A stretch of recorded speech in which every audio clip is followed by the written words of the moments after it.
السلام علیکم friends, welcome back to my channel. دوستوں، اس ویڈیو میں آپ کے ساتھ قطر کی 3 لیٹسٹ نیوز اپڈیٹ شیئر کروں گا۔ تو تمام دوستوں سے گزارش ہے کہ ویڈیو کو پورا ضرور دیکھیں، اور تمام دوستوں سے یہ بھی گزارش ہے کہ چینل کو سبسکرائب کرنے کے ساتھ ساتھ بیل آئیکن بٹن کو بھی ضرور کلک کریں۔ تو چلیے دوستوں، ویڈیو سٹارٹ کرتے ہیں۔ دوستوں، جو پہلی اپڈیٹ آ رہی ہے وہ ministry of commerce and industry کی جانب سے ہے۔ دوستوں، موجودہ حالات اور کورونا وائرس کے پھیلاؤ سے نمٹنے کے لیے کی جانے والی کوششوں کے پیش نظر ministry of commerce and industry وزارت تجارت و صنعت نے اپنے ایک ٹویٹ میں کہا ہے کہ جتنی بھی کمرشل رجسٹریشنز اور لائسنس وغیرہ ہیں اور جن کی ایکسپائری ڈیٹ جو تھی وہ مارچ سے جون 2020 تک ایکسپائر ہونے والی تھی، تو انہیں منسٹری آف کامرس کی جانب سے آٹومیٹیکلی رینیو کر دیا جائے گا، اور اس کے ساتھ ساتھ جتنی بھی فیسز یا واجب الادا فیسیں ہیں وہ بعد میں طے کی جائیں گی۔ دوستوں، یہ پہلی اپڈیٹ ہے ministry of commerce and industry کی جانب سے۔ تو دوستوں، اب بڑھتے ہیں دوسری اپڈیٹ کی جانب۔ دوستوں، دوسری اپڈیٹ وزارت صحت کی جانب سے ہے۔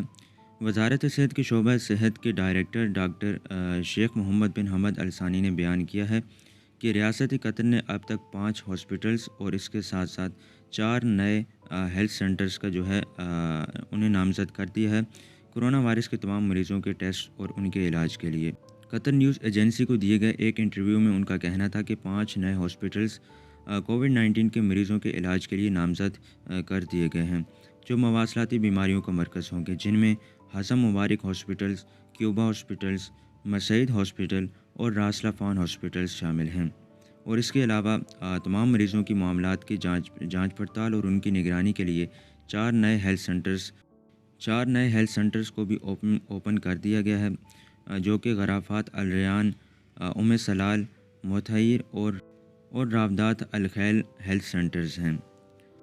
محکمہ صحت عامہ کے ڈائریکٹر نے مزید کہا کہ سلال کے علاقے میں جو میڈیکل ہاسپٹل تھا، جو 9 اپریل 2020 کو تیار کیا گیا تھا، وہ 12,500 بسترز کی جو بیڈز کی گنجائش سے تیار کیا گیا تھا، اور یہ تمام متاثرہ افراد کو حاصل کرنے کے لیے صحت کی تمام ضروریات اور سہولیات اور حفاظت سے بھرپور ہے۔ دوستوں، اب بڑھتے ہیں تیسری اپڈیٹ کی جانب۔ دوستوں، یہ اپڈیٹ کورونا وائرس کی آج کی تازہ ترین نئی اپڈیٹ ہے۔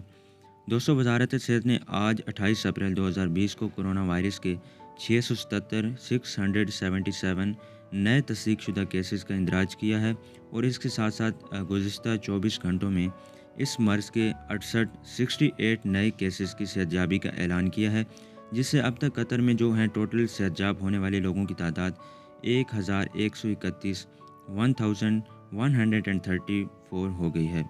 دوستوں، وزارت صحت کے مطابق نئے آنے والے جو کیسز ہیں مختلف پیشوں میں کام کرنے والے غیر ملکی ورکرز کی وجہ سے ہیں، جو پہلے سے دریافت ہو جانے والے، یعنی جو پہلے سے ہی کورونا وائرس کے مبتلا مریضوں کے ساتھ رابطے میں رہے تھے، اور اس کے ساتھ ساتھ انڈسٹریل ایریا سے باہر کے ورکرز کو جانچ پڑتال کے ذریعے ان کی شناخت کی گئی ہے۔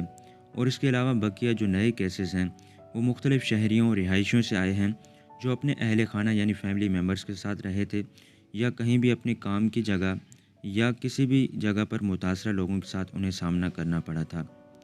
متاثرہ تمام جو نئے معاملات ہیں ان کے فوری طور پر کوارنٹین میں رکھا گیا ہے، جہاں وہ ضروری طبی امداد حاصل کر رہے ہیں۔ وزارت صحت نے مزید بتایا کہ زیادہ تر جو متاثرہ معاملات ہیں ان لوگوں میں ہیں جو صرف اس وائرس کی صرف تھوڑی یعنی ہلکی علامات جن میں ہیں۔ وزارت صحت نے بتایا کہ کورونا وائرس کی تصدیق شدہ نئے کیسوں کی تعداد میں جو قابل ذکر اضافہ ہے، اس کی بڑی وجہ یہ بھی ہے کہ وائرس کا پھیلاؤ ان دنوں میں قطر میں عروج کے مرحلے میں داخل ہونا شروع ہو گیا ہے، جہاں توقع ہے کہ کچھ دنوں تک اس کی تعداد میں اسی طرح اضافہ ملے گا، لیکن اس کے بعد آہستہ آہستہ اس کی تعداد میں جو ہے کمی نظر آنا شروع ہو جائے گی۔ وزارت صحت نے مزید اپنے بیان میں کہا کہ قطر حکومت نے وائرس کی ٹرانسمیشن چین کا جو سراغ لگانے میں اپنی کوششوں کو دوگنا کر دیا ہے، اور لوگوں سے رابطوں کے گروپوں کی وسیع اور فعال ٹیسٹ کر کے متاثرہ لوگوں کی تلاش کو جو ہے بڑھا دیا گیا ہے، جس کی وجہ سے کورونا وائرس کے پھیلاؤ کو مزید کم کرنے میں مدد ملی ہے۔ وزارت صحت نے معاشرے کے تمام لوگوں سے مطالبہ کیا ہے کہ وہ اپنے گھروں میں رہیں اور گھروں سے باہر نہ نکلیں، سوائے ضرورت کے معاملات کے، اور احتیاطی تدابیر پر پوری طرح سے عمل پیرا ہوں، اور اس طرح سوشل ڈسٹینسنگ پر بھی عمل کریں، تو دوستوں یہ تھی قطر کے 3 نیوز اپڈیٹس. امید کرتا ہوں یہ ویڈیو آپ کے لیے مفید ثابت ہوئی ہوگی. دوستوں اس ویڈیو کو لائک ضرور کریں اور ہمارے چینل کو سبسکرائب کر لیں قطر کے تمام لیٹسٹ نیوز اپڈیٹس جاننے کے لیے. تو دوستوں ملتے ہیں آپ سے نیکسٹ ویڈیو میں. تب تک کے لیے ہمیں اجازت اور اپنا بہت خیال رکھیے گا. اللہ حافظ.